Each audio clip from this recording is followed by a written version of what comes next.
মোচার ঘণ্ট আমাদের সকলের কাছেই ভীষণই পরিচিত একটি পদ, যেটা আমিষ ও নিরামিষ দুটো পদ্ধতিতেই তৈরি করা যায়। কিন্তু আজ আমি আপনাদেরকে তৈরি করে দেখাবো আমিষ মোচার ঘণ্টর রেসিপি। এছাড়াও কী পদ্ধতিতে ও কোন উপকরণ দিয়ে মোচার ঘণ্ট তৈরি করলে এর টেস্ট ও টেক্সচার দুটোই ভালো আসবে, সেটাও আপনাদেরকে জানাবো। তো তাহলে আমাদের আজকের এই রেসিপিটি শুরু করা যাক।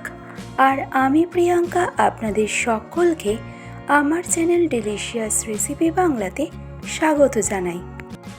তো আমাদের আজকের রেসিপি মোচা চিংড়ি তৈরির জন্য সবার প্রথমে মোচাটা কেটে নেব।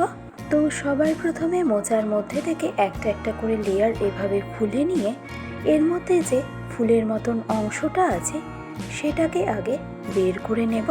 খুবই ইজি প্রসেস। আর এই একইভাবে মোচার সবগুলো ফুল বের করে নেওয়া হয়ে গেলে মোচার মধ্যে ঠিক এরকম একটা অংশ আপনারা দেখতে পাবেন। তবে এটা যেহেতু খুবই নরম, তাই এর মধ্যে থেকে ফুলগুলো বের করার প্রয়োজনীয়তা নেই। আর তাই এই অংশটা একটু ফাইনলি চপ করে আমাদেরকে কেটে নিতে হবে। তো আশা করছি আপনাদের বুঝতে কোথাও কোনো রকম সমস্যা হয়নি। যদিও বা আপনারা সকলেই হয়তোবা মোচা খুব ভালোই কাটতে পারেন, বাট তাও নতুন গৃহিণী থেকে শুরু করে নতুন যারা রান্না শিখছে সকলের কথা মাথায় রেখেই ভিডিওটা আমি চেষ্টা করেছি একটু ডিটেলসেই শেয়ার করতে, যাতে কারোর কোনো রকম সমস্যা না হয়। তো তাহলে মোচার অংশটা ঠিক এভাবে ফাইন চপ করে কেটে নেওয়া হয়ে গেলে এবার এটাকে আমাদের ডিরেক্টলি ট্রান্সফার করে নিতে হবে জলের মধ্যে। ও সাথে আমাদের অবশ্যই অ্যাড করে নিতে হবে 1 চা চামচ পরিমাণে হলুদ গুঁড়ো। এতে মোচার মধ্যে কোনো রকম কালো দাগ চলে আসবে না। এবার আমরা মোচার ফুলগুলোকে কেটে নেব। তবে মোচার ফুল কাটা শুরু করার আগে এই যে মোচার ফুলের মধ্যে এই অংশটা রয়েছে সেটা আমাদেরকে এভাবে বাদ দিয়ে নিতে হবে। আর তারপর ফুলের মধ্যে যে এই যে কাঠির মতন অংশটা আছে সেটাও কিন্তু আমাদেরকে বাদ দিতে হবে। তো খুবই ইজি প্রসেস। আর এই একইভাবে মোচার বাকি ফুলগুলোকেও আমি একইভাবেই পরিষ্কার করে নেব। আর তারপর ফাইনালি মোচার এই ফুলগুলোকে কেটে নেওয়ার জন্য প্রত্যেকটা ফুল আমাদেরকে সবার প্রথমে এভাবে একটু অ্যারেঞ্জ করে নিতে হবে। আর তারপর ফাইনালি এটাকে ফ্রেশলি চপ করে নিতে হবে। অর্থাৎ মোচার ফুলগুলোকে একটু মিহি করে কুচিয়ে নেব, কারণ মোচা যত মিহি করে কাটা হবে ততই কিন্তু মোচা খুব তাড়াতাড়ি কুক হবে।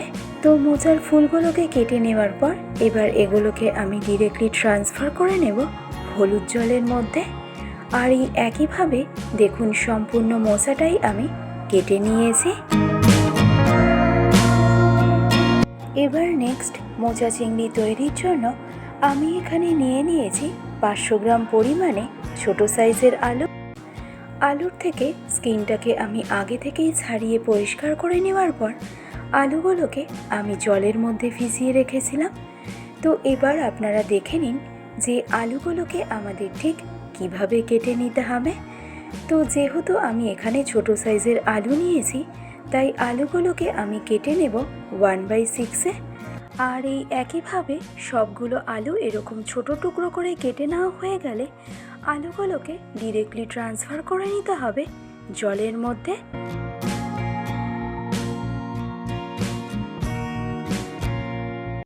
এবার নেক্সট একটা প্রেসার কুকারের মধ্যে মোচাটা অন্তত পক্ষে 3 থেকে 4 বার খুব ভালো করে ধুয়ে পরিষ্কার করে নেওয়ার পর সম্পূর্ণ মোচাটা আমি ট্রান্সফার করে নিলাম প্রেসার কুকারের মধ্যে। ও একই সাথে 100 গ্রামের মতন ছোলা আমি ওভারনাইটের জন্য ভিজিয়ে রেখেছিলাম। এবার এই ছোলার মধ্যে থেকে এক্সট্রা জলটাকে ফেলে দিয়ে ছোলাটাও একই সাথে দিয়ে দিলাম প্রেসার কুকারের মধ্যে। সাথে অ্যাড করে নিলাম 1 চা চামচ পরিমাণে হলুদ গুঁড়ো। আর সবশেষে অ্যাড করে নিলাম পরিমাণ মতো জল। এবার সব কিছু একবার খুব ভালো করে মিশিয়ে নিয়ে প্রেসার কুকারের 2 হুইসেলে মোচাটা বয়েল করে নেব।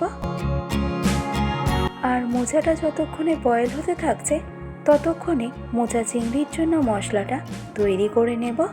আর তার জন্য ব্লেন্ডিং জারের মধ্যে আমি দিয়ে দিলাম 4 টুকরো আদার স্লাইস, সাথে ঝালের জন্য অ্যাড করে নিলাম পরিমাণ মতো কাঁচা লঙ্কা, 1 চা চামচ পরিমাণে গোটা সাদা জিরে, হাফ চা চামচ গোটা ধনে, আর সবশেষে অ্যাড করে নিলাম স্বাদ অনুসারে রেগুলার সল্ট। এবার খুব অল্প পরিমাণে জল অ্যাড করে এই সবগুলো মশলার একটা ফাইন পেস্ট তৈরি করে নেব। অন্যদিকে এতক্ষণে প্রেশার কুকারেও আমাদের হুইসেল চলে এসেছে। আর প্রেশার কুকারের 2টো হুইসেল কমপ্লিট করার পর এবার গ্যাসের ফ্লেমটাকে অফ করে দিয়ে প্রেশার কুকারে সম্পূর্ণ স্টিমটা বসে যাওয়া পর্যন্ত অপেক্ষা করব।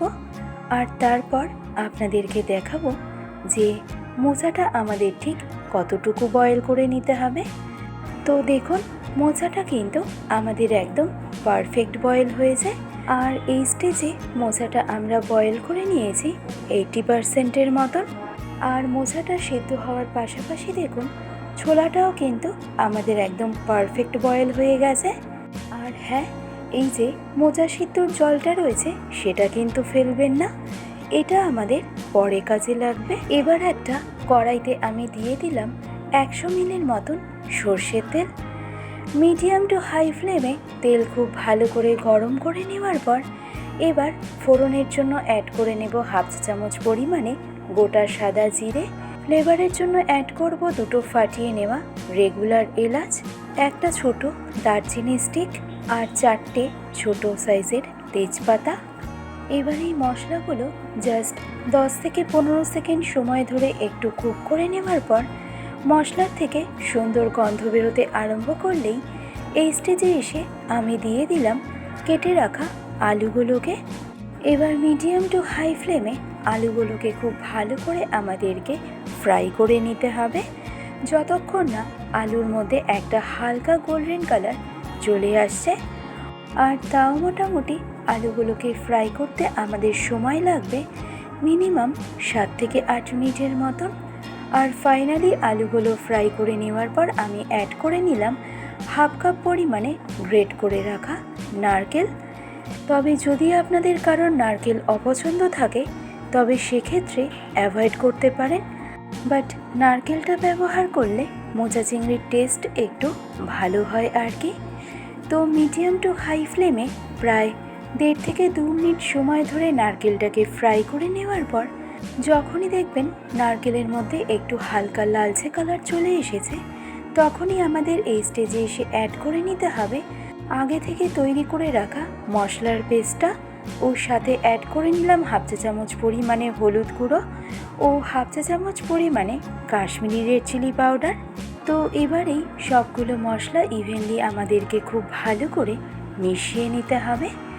নুনের ব্যবহারটা আমি এই স্টেজে করলাম না, যেহেতু মশলা তৈরির সময় আমি একবারেই নুনের ব্যবহার করেছিলাম।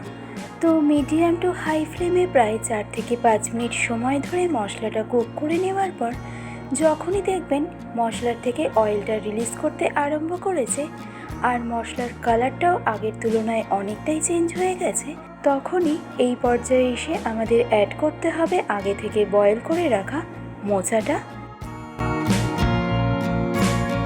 এবার খুব ভালো করে নেড়ে চেড়ে মোচাটা মশলার সাথে ইভেনলি খুব ভালো করে মিশিয়ে নেওয়ার পর গ্যাসের ফ্লেমটাকে একদম মিডিয়ামে করে দিয়ে ঢাকনা চাপা দিয়ে মোচাটা মশলার সাথে এবার কুক হতে দেব মিনিমাম 3 মিনিট। আর এটা কুক হতে হতে অন্যদিকে মোচা চিংড়ি তৈরি করতে আমি এখানে নিয়ে নিয়েছি 200 গ্রাম পরিমাণে চিংড়ি মাছ। এবার হাফ চা চামচ পরিমাণে হলুদ গুঁড়ো ও হাফ চা চামচ পরিমাণে নুন অ্যাড করে চিংড়ি মাছটাকে নুন আর হলুদ দিয়ে খুব ভালো করে ম্যারিনেট করে নেব। আর ম্যারিনেট করে নেওয়ার পর এবার একটা ফ্রাইং প্যানের মধ্যে আমি দিয়ে দেব 2 চা চামচ পরিমাণে সর্ষের তেল। এবার মিডিয়াম টু হাই ফ্লেমে তেলটাকে খুব ভালো করে গরম করে নেওয়ার পর এবার নুন আর হলুদ দিয়ে ম্যারিনেট করে রাখা চিংড়ি মাছগুলোকে দিয়ে দেব। আর ফ্লেমটাকে একদম মিডিয়ামে রেখে চিংড়ি মাছটাকে ফ্রাই করে নেব। তবে খুব বেশিক্ষণ সময় ধরে যে চিংড়ি মাছটাকে ফ্রাই করব তা কিন্তু একদমই নয়। মিনিমাম 1 থেকে 1.5 মিনিটের মতন চিংড়ি মাছটাকে ফ্রাই করে নেব। কারণ চিংড়ি মাছ যদি খুব বেশি ফ্রাই করা হয় তাহলে এর মধ্যে কিন্তু একটা চিউই ভাব চলে আসে। আর তাই 1 থেকে 1.5 মিনিটের বেশি কিন্তু চিংড়ি মাছটা ফ্রাই করব না। তো চিংড়ি মাছটা 1 থেকে 1.5 মিনিট ফ্রাই করে নেওয়ার পর অপরদিকে এতক্ষণে 3 মিনিট পর দেখুন মোচাটাও কিন্তু আমাদের একদম পারফেক্ট কুক হয়ে গেছে। আর দেখুন মোচার থেকেও কিন্তু এই স্টেজে অয়েলটা রিলিজ করে দিয়েছে। এবার ঠিক এই পর্যায়ে এসে আমাদের অ্যাড করে নিতে হবে ভেজে রাখা চিংড়ি মাছগুলোকে। একই সাথে টেস্ট ব্যালেন্সের জন্য অ্যাড করে নেব 1.5 চা চামচ পরিমাণে চিনি। আর এই রেসিপির জন্য চিনি কিন্তু আমাদের মাস্ট, আর তাই এটা স্কিপ করলে কিন্তু একদমই চলবে না। তো খুব ভালো করে নেড়ে চেড়ে চিংড়ি মাছ আর চিনিটা মোচার সাথে ইভেনলি ভালো করে মিশিয়ে নেওয়া হয়ে গেলে এবার সবশেষে এসে অ্যাড করে নেব 1 কাপ পরিমাণে মোচা সিদ্ধর জল। কোনো রকম অ্যাডিশনাল জলের ব্যবহার করার কিন্তু প্রয়োজনীয়তা নেই। আর তারপর ফাইনালি একবার ভালো করে মিশিয়ে নিয়ে হাই ফ্লেমে ঢাকনা চাপা দিয়ে মোচাটা কুক হতে দেব মিনিমাম 10 মিনিট।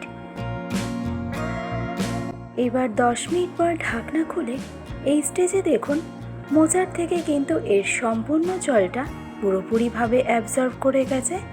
আর মোচার মধ্যেও কিন্তু একটা আঠালো টেক্সচার চলে এসেছে। এবার তাই আমি অ্যাড করে নিলাম 1/2 চা চামচ পরিমাণে গরম মশলা পাউডার আর 1 চা চামচ পরিমাণে কর্নফ্লাওয়ার। আর এই কর্নফ্লাওয়ারটা অ্যাড করলে মোচা চিংড়ির টেক্সচারটা কিন্তু অনেকটাই ভালো আসে। এছাড়াও সম্পূর্ণ রান্নাটা ঠান্ডা হয়ে যাওয়ার পর এর মধ্যে কোনো রকম জলজলে ভাবও কিন্তু একদমই থেকে যায় না। তো গরম মশলা আর কর্নফ্লাওয়ারটা ইভেনলি মোচা চিংড়ির সাথে ভালো করে মিশিয়ে নেওয়ার পর এবার আমি সবশেষে এসে অ্যাড করে নেব 1 চা চামচ পরিমাণে ঘি। ঘি কিন্তু মাস্ট। তো এবার এই ঘিটা সম্পূর্ণ রান্নার সাথে ভালো করে মিশিয়ে নিলেই আমাদের আজকের রেসিপি মোচা চিংড়ি কিন্তু একদম রেডি।